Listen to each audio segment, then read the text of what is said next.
Здравствуйте, я полностью здоров, но на протяжении всей жизни слышу свист в голове. В районе затылка, особенно громко в тишине, так что почти глушит. Благодарю. Вы не просто здоровы, вы очень здоровы. Дело в том, что вот этот свист в ушах или вот то, что вы рассказываете, это может быть признаком хорошо сформированных тонкополевых систем, особенности в районе головы. И через эти системы те существа, которые населяют ваше тело, они общаются с теми существами, которые находятся, так скажем, в других мирах.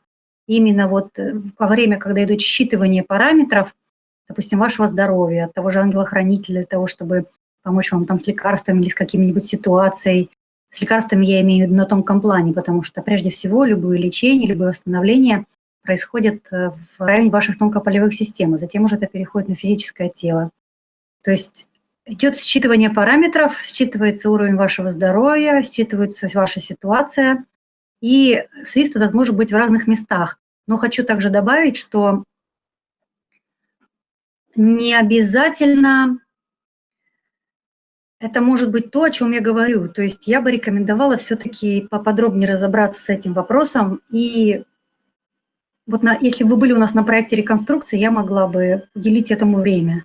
Могла бы также уделить время в частной консультации. Или ищите людей, которые помогут посмотреть, чтобы...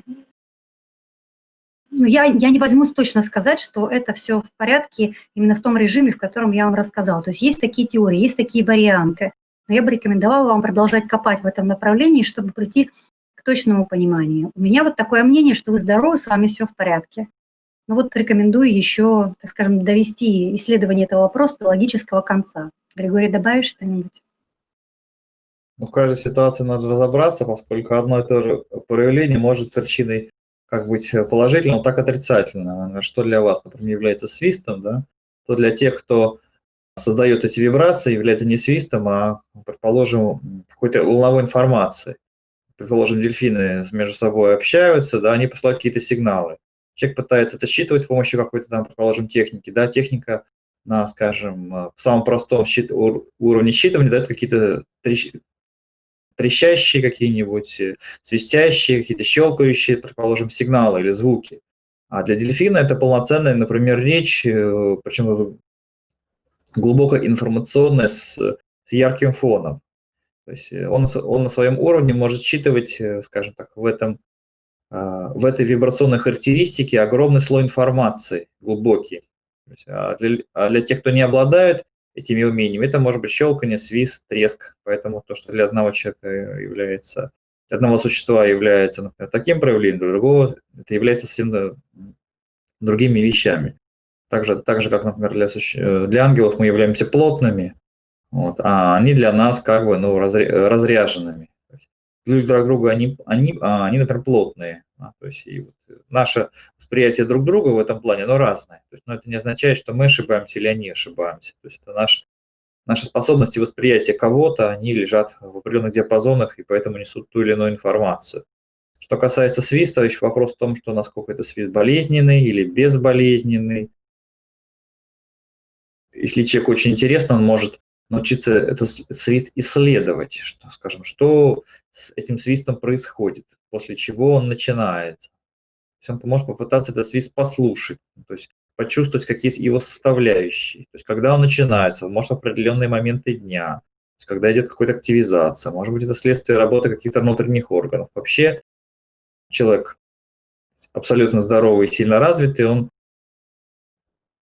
никаких, скажем так, звуков не слышит. То есть либо он слышит все звуки во Вселенной, скажем так, все волны, которые происходят, но для него это, скажем, не болезненно. Я имею в виду, что он не живет, например, рядом с источником ядерных испытаний или не живет с высоковольтной линией, откуда идут волны, которые будут, скажем так, травмировать его,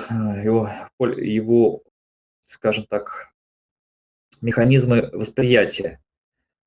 Поэтому, чтобы говорить о том, что с вами происходит, нужно исследовать ситуацию. Это может быть и следствием болезни, тогда, когда у вас какие-то проблемы, скажем так, в мозге. Ну, это не очень частый случай, это бывает и после травм, это бывает от ударов. Просто в том, что какой фон создает свист, какие ощущения у вас от этого свиста. Скорее всего, это свист циклический, я не думаю, что вы слышите целый день. Это может быть следствие того, что вы где-то находились, то есть это остаточность. Если вы долго слушаете очень громкую музыку, у вас тоже может в голове сохраняться разные звуки. То есть, обычно связано с неестественной музыкой типа heavy metal там, или рока.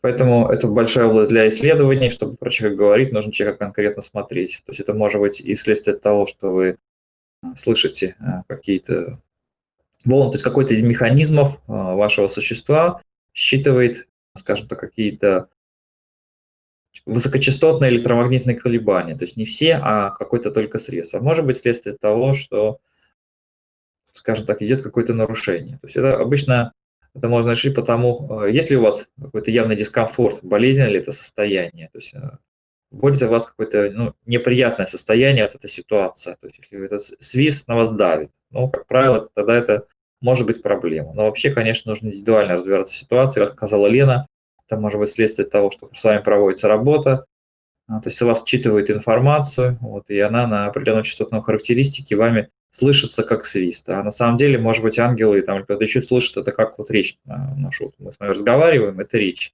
полноценная. Они, может, слышат это как речь, причем речь очень сильно насыщенную информацией. Хороший пример подобной речи – это в интернете есть видео распространенное «Треск кузнечиков».